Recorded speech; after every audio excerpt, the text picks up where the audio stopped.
Hola y bienvenidos de nuevo, estimados alumnos de la asignatura de Fundamentos y Currículum de la Educación Física en Primaria. Hoy abordaremos el tema 4, aspectos perceptivos de la motricidad humana.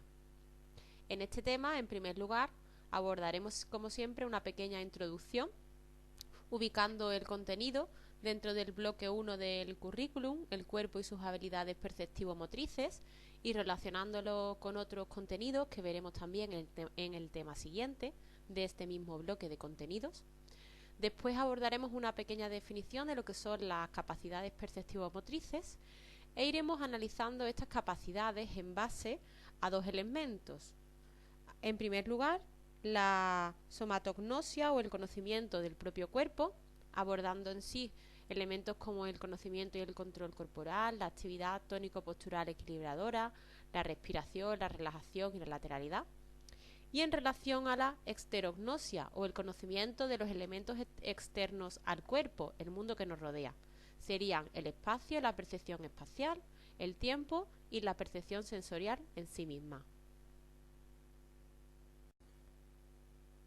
De manera concreta, en este tema abordaremos las capacidades perceptivo-motrices, que son aquellas capacidades que tienen los niños para coordinar los sistemas sensoriales con los movimientos que realizan con su cuerpo.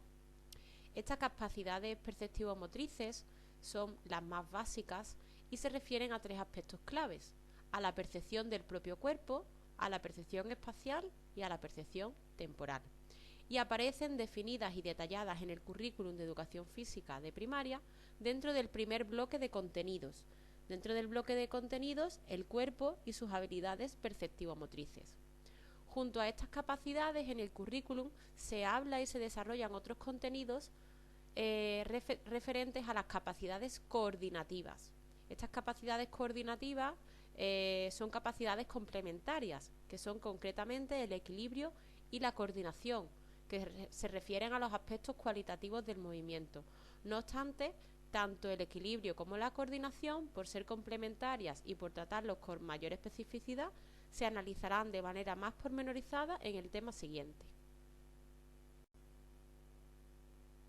Las capacidades perceptivo-motrices son las disposiciones o capacidades que tienen los sujetos para percibir los estímulos que se desarrollan en el medio donde se ubican, en el medio que nos envuelve, y en base a estos estímulos percibidos poder responder y adaptarse a través de los movimientos de su cuerpo.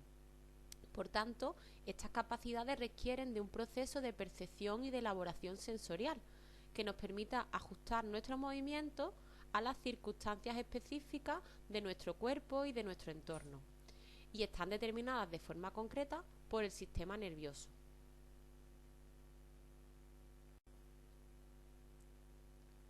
Según Castañer y Camerino, estas respuestas y adaptaciones que realizan los sujetos con su cuerpo y con su movimiento como base de estas capacidades perceptivo-motrices provienen del análisis que realizamos a dos niveles. En primer lugar, un primer nivel de yo corporal, del propio cuerpo. El análisis que realizamos a través del conocimiento de nuestro propio cuerpo, del esquema corporal, del análisis propioceptivo.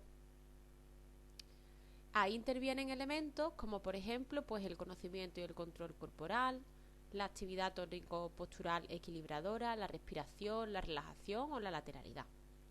En un segundo nivel estaría la exterognosia o el análisis y conocimiento que hacemos del mundo que nos rodea, a través principalmente de la percepción de nuestros sentidos y también de la percepción que realizamos del espacio y el tiempo en el que nos ubicamos y en el que nos movemos.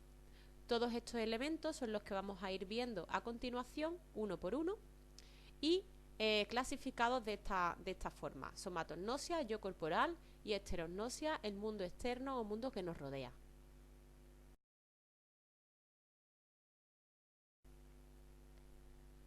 Comenzamos así con el primer elemento, el yo corporal, que estaría constituido por nuestro esquema corporal. ¿Y qué es el esquema corporal? Pues, según Le Bolch, es la intuición y el conocimiento que tenemos de nuestro cuerpo, tanto en estado de reposo, en estático, como en movimiento, en función de la interrelación de sus partes y también de su relación con el mundo en el que nos movemos, con el espacio y los objetos que nos rodean. Este esquema corporal no es solo la conciencia del cuerpo o el conocimiento de las partes que lo componen, supone también conocer el funcionamiento de nuestro cuerpo, las sensaciones, las emociones que el sujeto va elaborando en relación a su cuerpo según sus acciones y sus vivencias con el medio.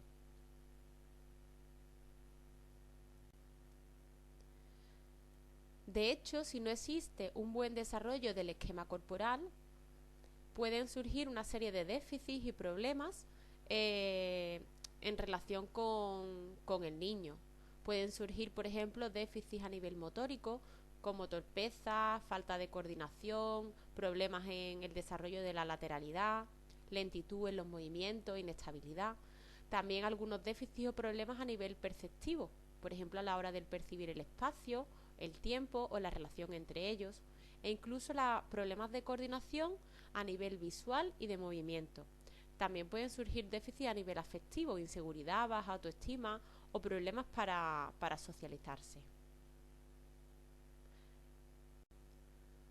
Un aspecto muy importante que debemos de considerar del esquema corporal es que este esquema se va formando con los años y puede modificarse, es decir, no nacemos con el esquema corporal ya definido, sino que lo vamos construyendo a través de nuestras experiencias motrices, de todas las informaciones que vamos recibiendo del medio ambiente y de nuestras acciones, y se va conformando a lo largo del desarrollo, a la vez que se va desarrollando la persona.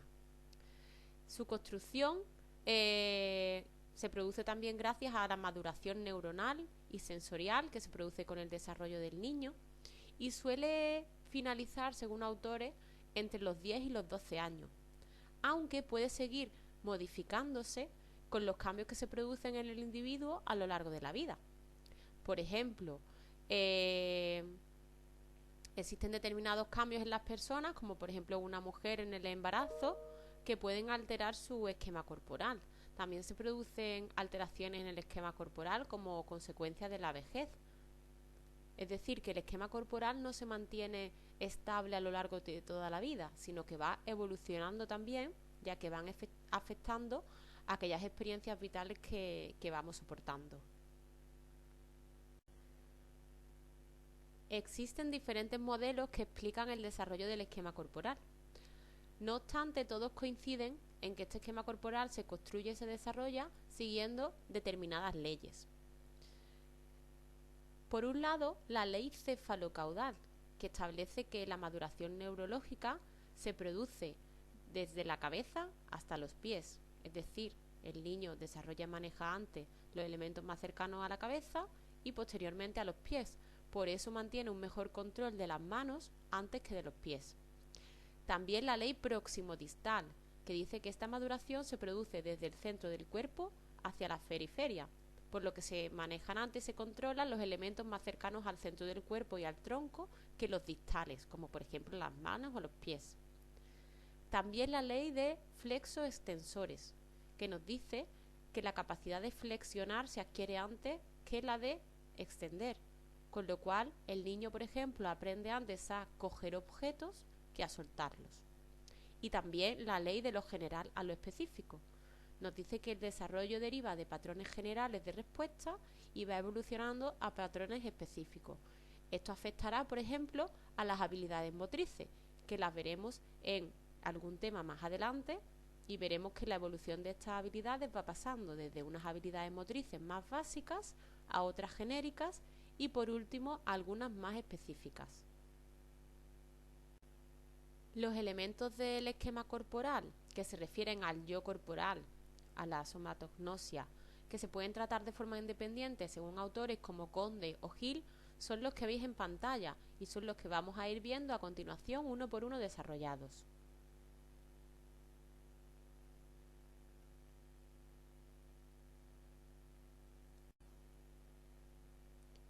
Uno de estos elementos del yo corporal es el conocimiento y el control del propio cuerpo. Este conocimiento del cuerpo permite también la toma de conciencia de cada una de las partes de nuestro cuerpo. permite también conocer sus nombres y sus posibilidades de movimiento, así como sus limitaciones. Supone también la idea o la imagen mental que tenemos de nuestro cuerpo, que puede en cualquier caso ser real o no, es decir, engloba también una parte de sentimientos y de afectividad hacia el propio cuerpo. Con lo cual no se trata, por tanto, solo de un conocimiento objetivo, sino también de una parte subjetiva de percepción y conocimiento del cuerpo. Otro elemento del yo corporal es la actividad tónico-postural equilibradora. Este conjunto de elementos nos permiten controlar y ajustar nuestro cuerpo, adoptando una postura natural y equilibrada, y nos permite utilizar nuestro cuerpo en el espacio. Esta posición no es consciente ni voluntaria. Además, va a depender de cada persona y es variable en función de múltiples factores, tanto ambientales como personales. De este modo, podemos diferenciar tres conceptos muy relacionados entre sí, que son los que vamos a ver a continuación.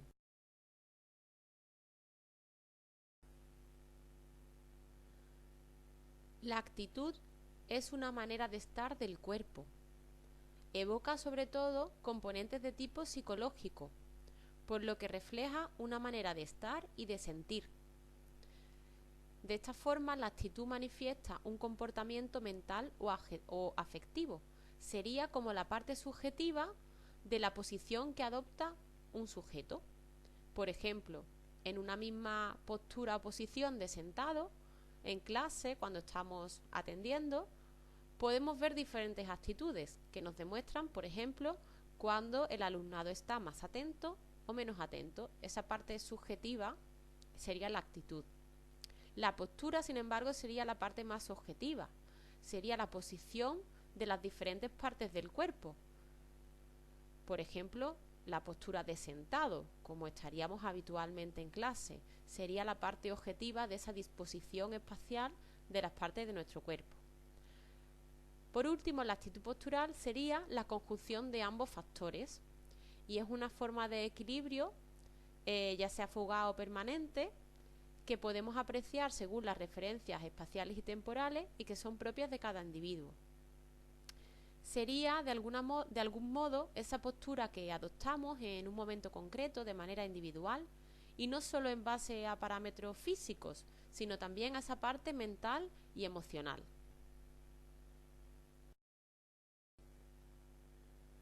Otro de los elementos de la ATPE, actividad tónico-postural equilibradora, es el tono muscular. El tono muscular, que no debemos de confundirlo con las contracciones musculares, es el grado de tensión permanente que tiene un músculo y que se manifiesta tanto en situaciones de reposo como cuando estamos en movimiento y que podemos palparlo mediante la palpación del músculo. Podemos sentirlo de esa forma, notando la mayor o menor firmeza. Distinguimos habitualmente tres tipos de tono muscular: el tono de reposo o de sostén o de base, que es una ligera tensión que tienen los músculos y que es necesaria para mantener un mínimo estado de vitalidad. También tenemos el tono de actitud postural o de mantenimiento, que es el estado de tensión que tienen los músculos cuando están en estático esperando una acción o cuando están manteniendo una determinada posición o postura. Y por último, el tono de movimiento o de acción, que sería ese estado de tensión necesario para que el músculo pueda desplazarse y desplazar esos segmentos corporales, para que el músculo pueda producir un desplazamiento, un movimiento.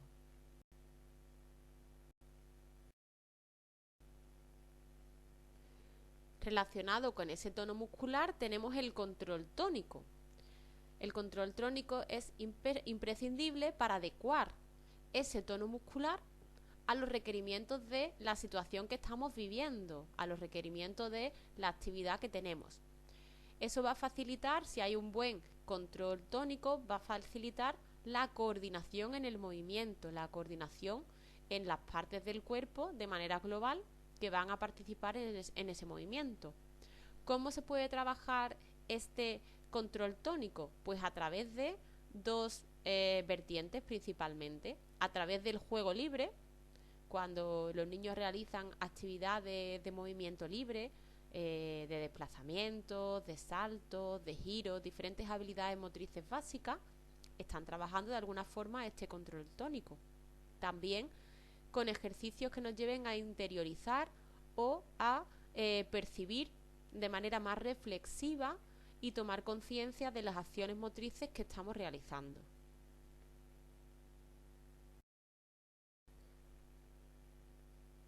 Otro de los elementos constituyentes del esquema corporal es la respiración. La respiración no es más que la entrada y salida del aire de los pulmones. No obstante, se trata de un mecanismo reflejo que el cuerpo hace de manera involuntaria.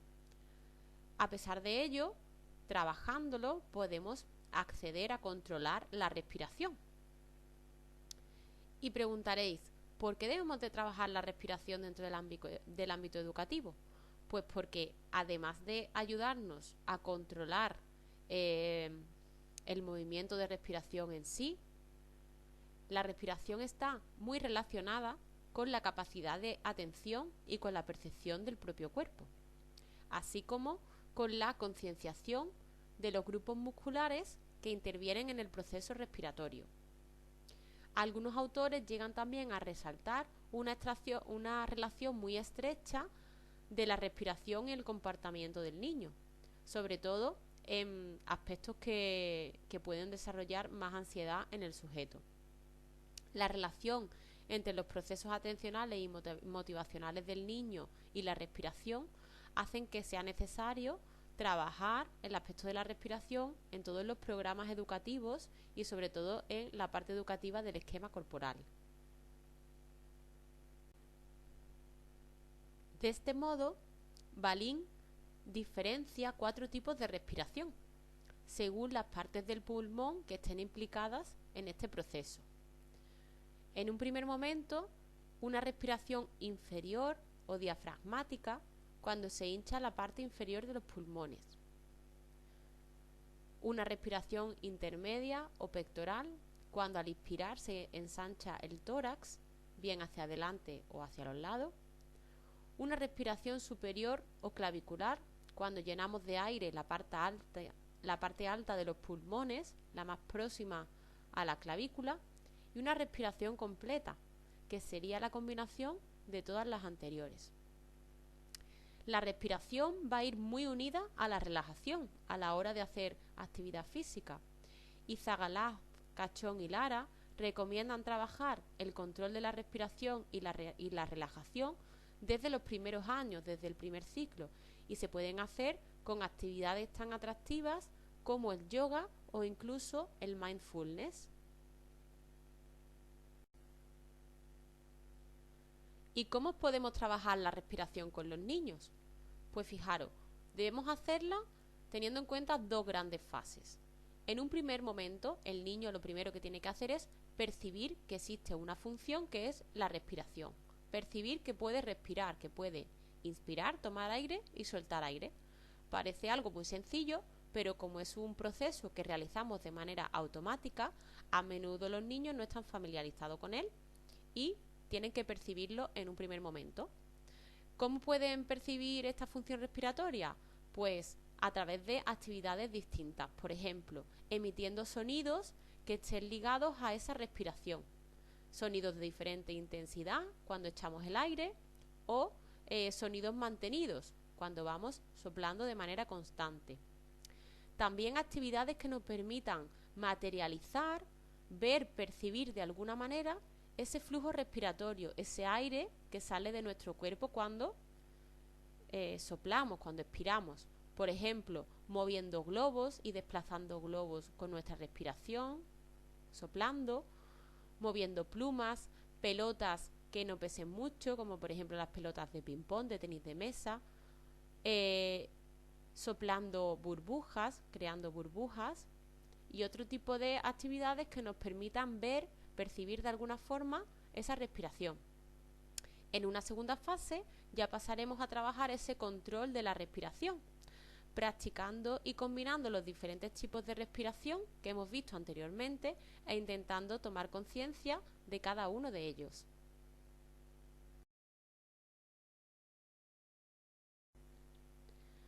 Decíamos que la respiración va muy ligada a la relajación, que es otro de los elementos del esquema corporal. La relajación es la distensión voluntaria del tono muscular, que va acompañada de una sensación de reposo. Es decir, la relajación no supone solo relajar los músculos del cuerpo y estar en reposo, sino también relajarnos a nivel mental y cognitivo. Se acompaña de una sensación de calma.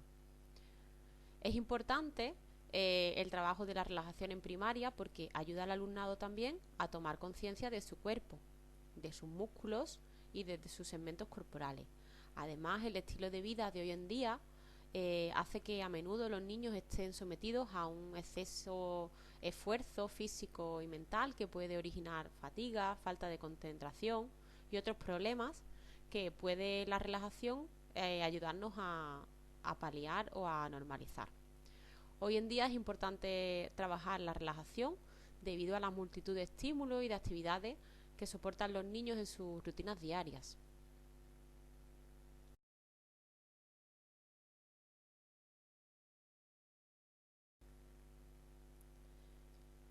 Además de ayudar a construir y a conocer nuestro yo corporal, nuestro esquema corporal, ¿por qué debemos de incluirla en el ámbito educativo? Pues además de esta razón, nos ayuda también a controlar la actividad muscular, a disponer de nuestros músculos a voluntad. Nos ayuda también a liberar esa tensión muscular que nos puede originar determinadas fatigas. También nos ayuda a lograr esa distensión psíquica, esa relajación cognitiva, y nos ayuda también a tomar conciencia de la respiración y a controlar poco a poco esos procesos de respiración de los que habíamos hablado anteriormente.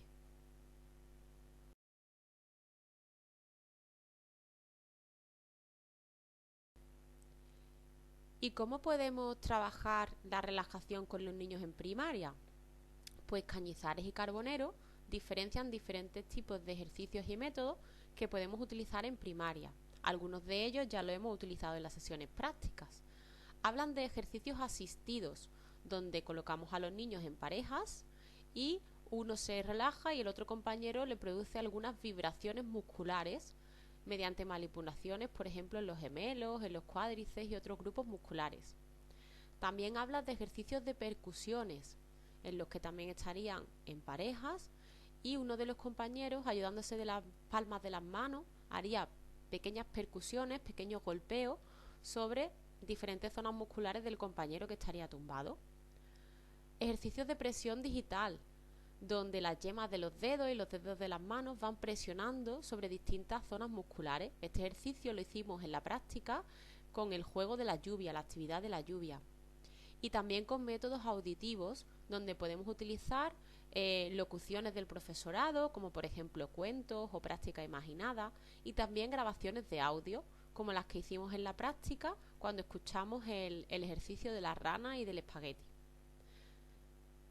También podemos trabajar esta relajación a través del mindfulness, trabajando también la concentración y la atención. Os dejaré algunos de estos enlaces que veis en pantalla en la plataforma virtual para que tengáis acceso a ellos.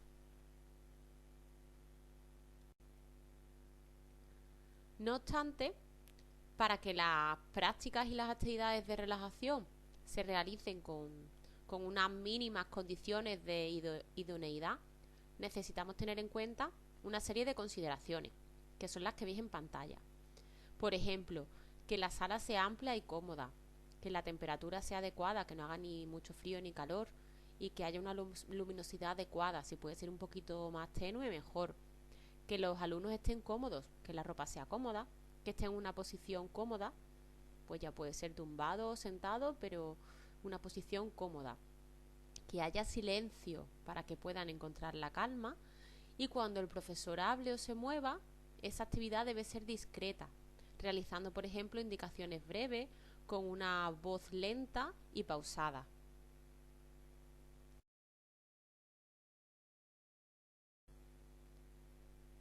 El último de los elementos del yo corporal que vamos a trabajar en este tema es la lateralidad. La lateralidad es la predominancia de cada una de las partes simétricas del cuerpo y se manifiesta de manera concreta en las manos, los pies, los ojos y los oídos. Esta lateralidad se refiere al predominio que hay de uno de los dos lados del cuerpo sobre el otro y proviene a la supremacía de un hemisferio cerebral sobre el otro. Zagalás, Cachón y Lara recalcan la importancia de trabajar este contenido, especialmente con niños de entre 5 y 7 años, ya que en ese momento los aprendizajes escolares son más intensos y sobre todo los aprendizajes referentes a la lectura y la escritura. Y el niño, para comenzar a leer y a escribir, debe de tener y comenzar a afianzar su lateralidad. Podemos diferenciar 4 tipos distintos de lateralidad. En primer lugar, el zurdo. Las personas zurdas tienen un predominio cerebral del hemisferio derecho y todas las acciones motrices las realizan mejor con la parte izquierda de su cuerpo. Esta predominancia se manifiesta tanto en las manos como en los pies y también en los ojos y en los oídos. Los diestros, por el contrario, su predominio cerebral corresponde al hemisferio izquierdo y realizan todas las acciones motrices mejor con la parte derecha del cuerpo, tanto con la mano, el ojo, el pie y el oído derecho. Una persona ambidiestra es aquella que no tiene una manifiesta dominancia manual, es decir, que realiza las acciones motrices con la parte derecha o izquierda de su cuerpo indistintamente y dependiendo de la actividad o la tarea que vaya a realizar. En cambio, la lateralidad cruzada muestra un predominio lateral diestro en unos miembros y zurdos en otro. Por ejemplo, la mano y el ojo predominante pueden no pertenecer al mismo lado.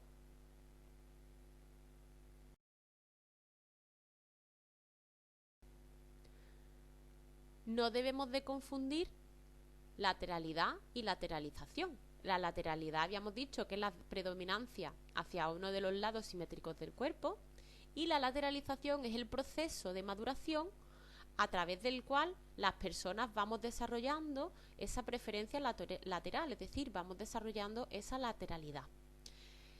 Este proceso se va adquiriendo poco a poco a través del desarrollo y a través de la maduración neuromotriz. Va ligado al desarrollo del esquema corporal y a la conciencia que tenemos de nuestro cuerpo. No obstante, en algunos casos pueden existir condicionantes de tipo cultural, social, educativo, etcétera, como por ejemplo antiguamente los llamados zurdos contrariados. Antiguamente a las personas zurdas en algunos contextos se les obligaba a realizar las actividades con la mano derecha y se les obligaba, por ejemplo, a aprender a escribir con la derecha o a comer con la derecha. Esto es algo anecdótico que hoy en día ya realmente no se realiza y es contraproducente en las prácticas escolares. El profesorado tiene la misión de ayudar al alumnado a descubrir cuál es su predominancia lateral, es decir, qué lado es predominante en su cuerpo, con qué lado realiza mejor las acciones motrices, tanto de motricidad gruesa como fina. Y para ello debe de darle diferentes oportunidades. Podrán trabajar con juegos bilaterales, es decir, utilizando los dos lados del cuerpo para ver qué lado manejan mejor, y también con muchas actividades de manipulación de elementos como por ejemplo globos, pelotas, etc. El proceso de lateralización, es decir, ese proceso de desarrollo de la lateralidad, pasa por diferentes fases hasta que esa lateralidad ya está madura y consolidada. Por ejemplo, la primera fase es la de localización, que se produce cuando el niño tiene unos 3-4 años, y en esta fase, a través de la propia observación o incluso a través del uso de algún test, podemos ver qué partes utiliza el niño con mayor preferencia. Si por ejemplo utiliza más la mano derecha para agarrar objetos, para coger un lápiz, para recortar, para pegar, para manipular.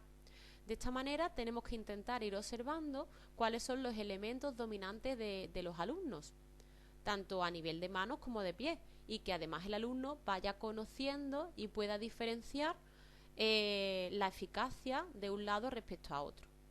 En la fase de fijación, en torno a los 4 y a los 5 años, el niño ya va adquiriendo conciencia de que tiene extremidades que están a los lados de su cuerpo, pero todavía no ubica perfectamente la derecha y la izquierda.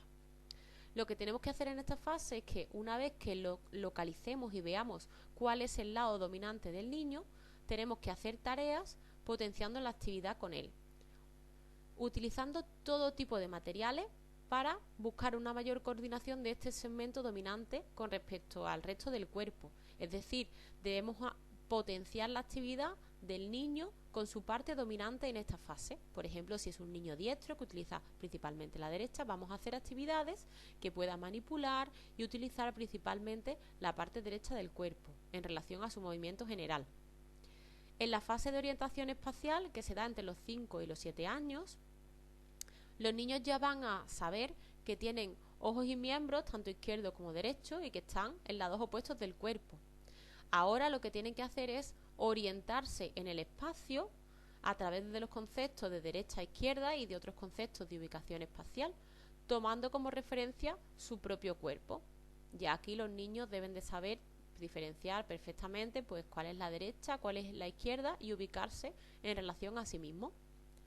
En la fase de maduración, ya entre los 8 y los 10 años, una vez que ya está fijada esa lateralidad, que ya sabe el niño cuál es su lado dominante y nosotros también, y está desarrollada, podemos empezar a trabajar la ambidiestría, es decir, podemos trabajar con los dos lados del cuerpo y potenciar la actividad con ambos lados del cuerpo.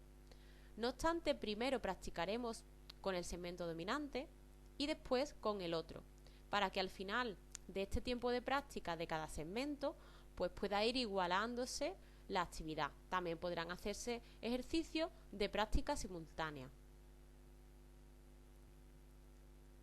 Finalizamos así con los elementos del yo corporal, con la somatognosia, y pasamos a continuación a revisar los elementos del mundo externo, de la exterognosia, que serán en primer lugar la percepción y posteriormente la percepción del espacio y del tiempo y la relación de los mismos. Continuamos con el último punto del tema, abordando los elementos de la exterognosia, es decir, del mundo exterior. Comenzamos definiendo el concepto de sensación. Las sensaciones son todos aquellos estímulos que podemos captar a través de los órganos de los sentidos, los órganos sensoriales, que recordamos que son vista, oído, gusto, olfato y tacto. ¿Cómo se produce este proceso? Pues a lo largo del cuerpo hay distribuidos diferentes receptores sensoriales, que son los responsables de captar los estímulos del medio y de transformarlos en una información que será transportada a través de las vías nerviosas aferentes o sensitivas hasta el sistema nervioso central y en particular hacia el córtex, donde se verán sometidas a un proceso de decodificación. Por lo tanto, esta percepción supone una interiorización de la información que nos ofrece el mundo a través de los sentidos. Rigal nos explica que las sensaciones pueden ser de tres tipos. Por un lado están las interoceptivas. Son aquellas sensaciones que nos informan de los procesos internos del organismo y captan información del interior, procedente de las vísceras. Presentan formas de sensaciones más difusas y están ciertamente relacionadas con algunos estados emocionales. Por ejemplo, son sensaciones interoceptivas, el hambre, la sed, la frecuencia cardíaca o el ritmo ventilatorio, entre otras. Las sensaciones propioceptivas nos dan información acerca de la situación de nuestro cuerpo en el espacio y también sobre la postura que tenemos adoptada. Se concretan en sensaciones kinestésicas y vestibulares. Por último, las esteroceptivas nos dan información sobre el exterior. Las más conocidas son la vista, oído, tacto, gusto y olfato, pero existen otras formas de sensibilidad poco estudiadas o menos conocidas, como la sensibilidad vibratoria o la fotosensibilidad de la piel.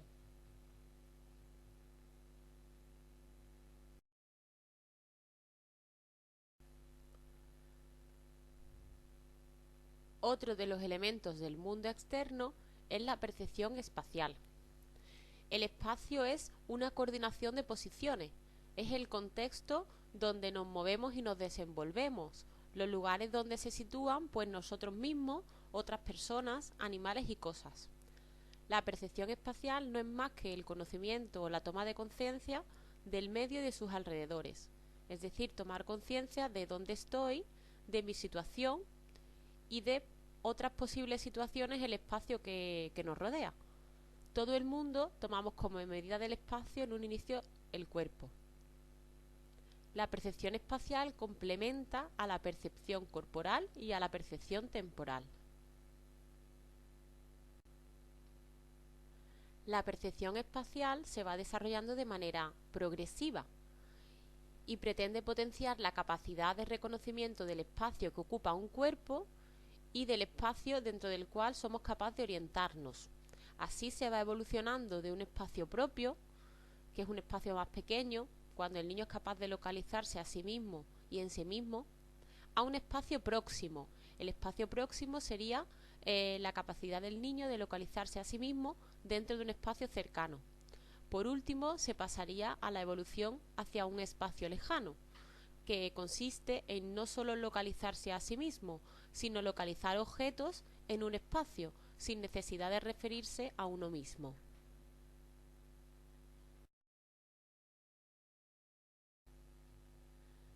Igualmente, dentro de la percepción espacial vamos a diferenciar a su vez diferentes conceptos, como la orientación espacial y la estructuración espacial. Esta organización espacial, que engloba a todos los conceptos espaciales, sería el conjunto de todas las relaciones espaciales. La va desarrollando el niño y evoluciona desde que el sujeto tiene una localización egocéntrica, es decir, una localización en la que no distingue realmente ni siquiera el espacio que ocupa su cuerpo, como cuando es muy pequeño, hasta una localización objetiva de su propio cuerpo. Y está basada tanto en la orientación como en la estructuración espacial, que a continuación veremos qué significa cada uno de estos conceptos.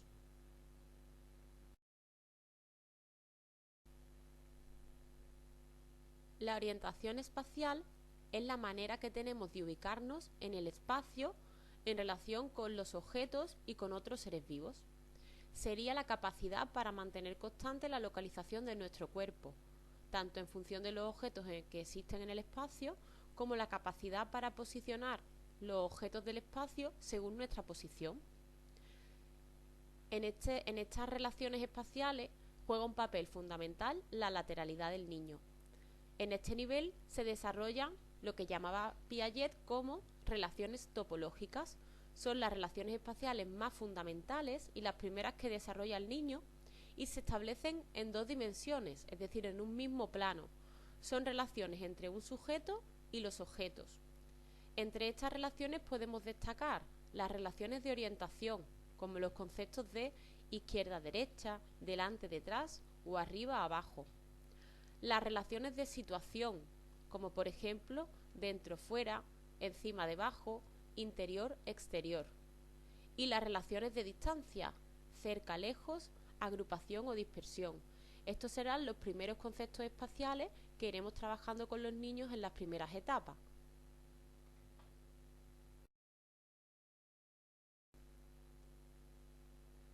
En un nivel superior y más complejo tendríamos la estructuración espacial.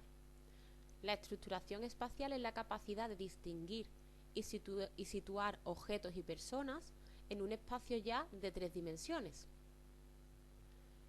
Se relaciona de alguna manera con un espacio representativo o imaginario. Según Piaget, en este nivel, además de las relaciones topológicas, que son las que vimos anteriormente, entran en juego otras categorías de relaciones espaciales más complejas y superiores, que son las relaciones proyectivas y las relaciones euclídeas o métricas. Las relaciones proyectivas están fundadas sobre las topológicas y responden a la necesidad de situar, según una determinada perspectiva, los objetos o los elementos de un mismo objeto en relación con los demás. Esta apreciación de distancias en el espacio precisa procesos de representación mental superiores y se fundamentan en las nociones de profundidad, constancia de la forma y tamaño del objeto. Por ejemplo, gracias a estas relaciones, un niño sería capaz de decir que, por ejemplo, un objeto está delante de otro o a la derecha de otro, sin tomar como perspectiva su propia visión, sino la perspectiva del objeto. Las relaciones euclídeas o métricas se fundamentan en situar los objetos en relación a un sistema de referencia de 3 ejes de coordenadas, alto, ancho y largo, y aparecen las medidas de longitud, de volumen y de superficie. Por ejemplo, en este caso, pueden utilizarse juegos que impliquen el mantenimiento de distancias en persecuciones, delimitaciones de espacio, representaciones de volúmenes en diferentes dimensiones, como 2 o 3 dimensiones. Un ejemplo claro también de este tipo de relaciones serían las carreras de orientación, donde el alumnado ya necesita un mapa, que no es más que un eje de coordenadas con referencia a la ubicación, que nos permite ubicarnos y movernos por el espacio.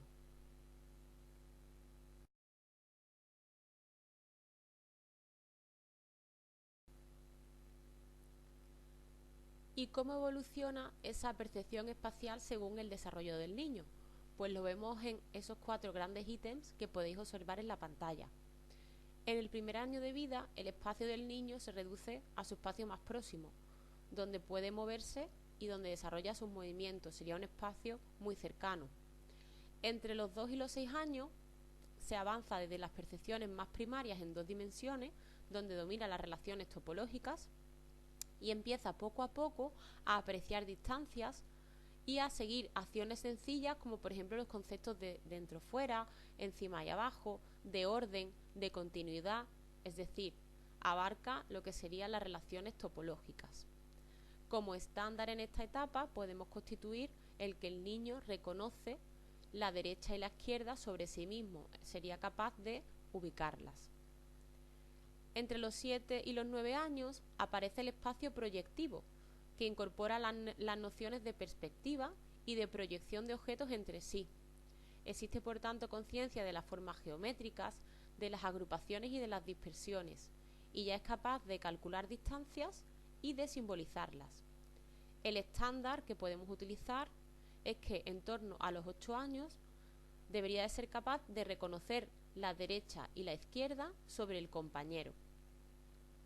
Entre los 10 y los 12 años, el niño ya domina el espacio de 3 dimensiones, por tanto domina las relaciones euclidianas o métricas y toma conciencia de trayectorias, velocidades, aceleraciones y desaceleraciones, así como descubre las operaciones geométricas de medición.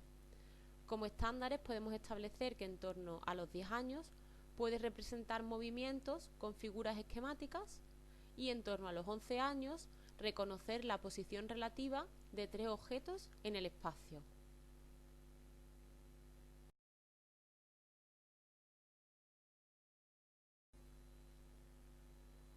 Otro de los elementos del mundo externo es el tiempo.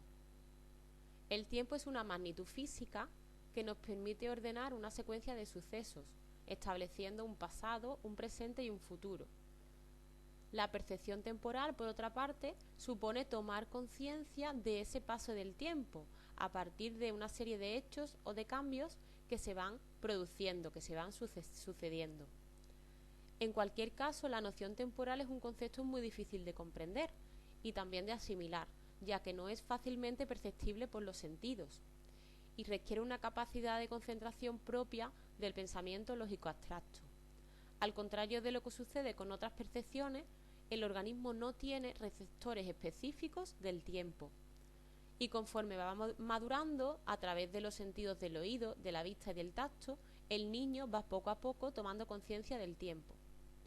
Si queréis haceros una idea de la complejidad de este factor, podéis intentar con un reloj, comenzando en 0 segundos, un cronómetro, y sin mirar el reloj, intentar adivinar cuándo pasarán 60 segundos.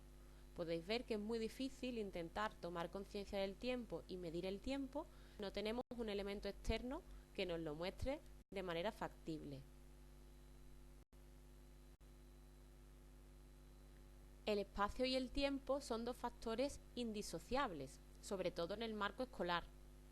A partir de las informaciones espaciales del espacio, el alumnado puede ir adquiriendo estas nociones temporales, ya que todas las situaciones y movimientos se dan en un espacio y en un tiempo determinado. De este modo, al ser los conceptos espaciales más sencillos de asimilar, ya que son elementos perceptibles visualmente, el tiempo existe y se concreta en la medida en que los objetos se manifiestan en el espacio, por ejemplo, al percibir un móvil que se mueve en el espacio. De este modo, la organización temporal no se conforma aisladamente, sino que se coordina con la espacialidad, dando lugar a la organización espacio-temporal que abordaremos más adelante y que se trabaja a través de la propia experiencia y a través del ensayo-error. Centrándonos de nuevo en la percepción temporal, el primer concepto que desarrollan los sujetos en cuanto a aspectos temporales es la orientación temporal. Es la forma de plasmar el tiempo.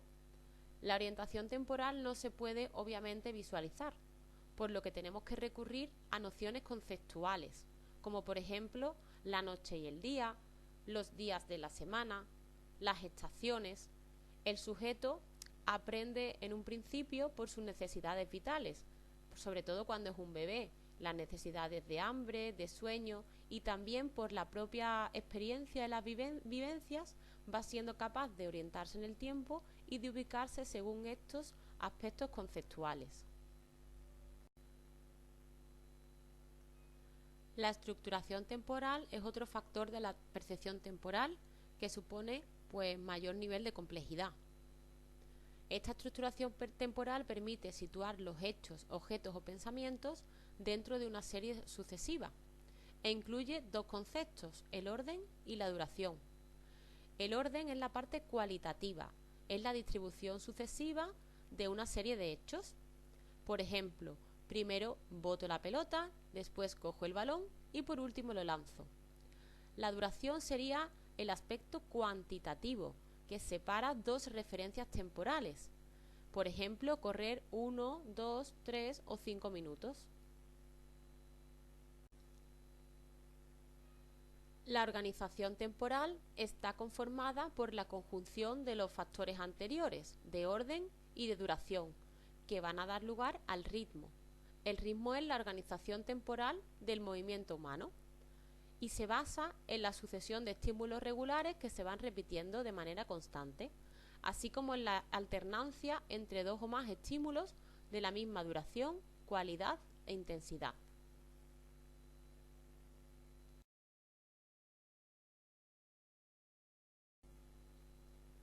Al igual que ocurría con la percepción espacial, la percepción temporal también evoluciona con la edad y se va desarrollando de manera paralela a la maduración del niño, como podéis ver en la siguiente imagen.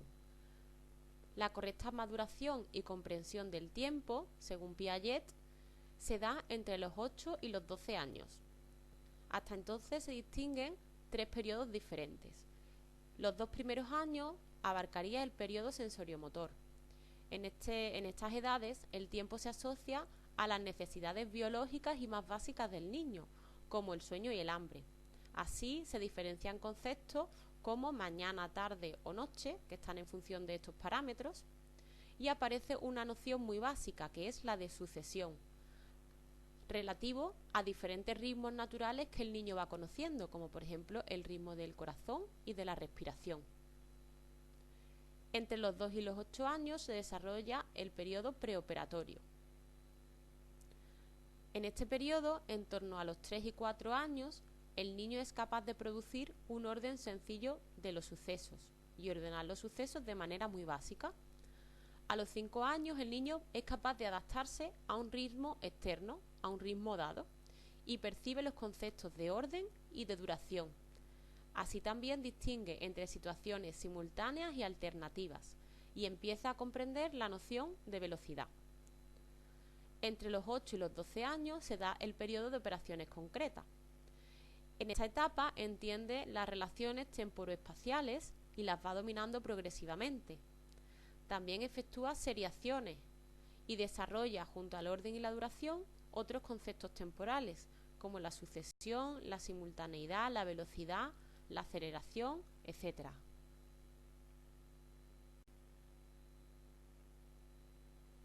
Como habíamos comentado previamente, nuestro movimiento se desarrolla dentro de un espacio y en su ejecución consumimos un tiempo en recorrerlo, siendo estos factores espacio-tiempo indisociables. La temporalidad y la espacialidad se coordinan, dando lugar a la organización espaciotemporal, y se trata de esta manera de un todo indivisible, ya que todas las acciones se dan en un tiempo y en un lugar determinado. En la práctica, estas actitudes se manifiestan en el cálculo de trayectorias, en las interceptaciones de personas o de objetos, en las danzas, en la velocidad de los desplazamientos. En el área de educación física, prácticamente todo está relacionado con la estructuración espaciotemporal. En los juegos con móviles tienen lugar todas las acciones cuya finalidad es una mejora de la apreciación de trayectorias, de distancias, de velocidades, que son aspectos espaciotemporales.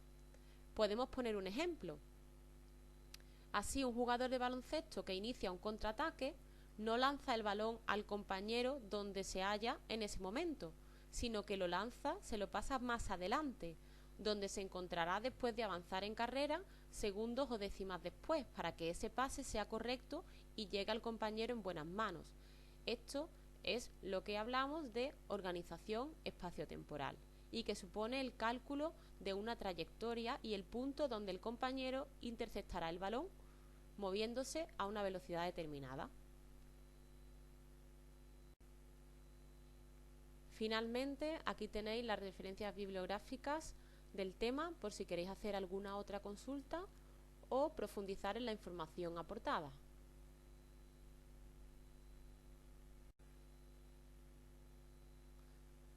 Hasta pronto, chicos.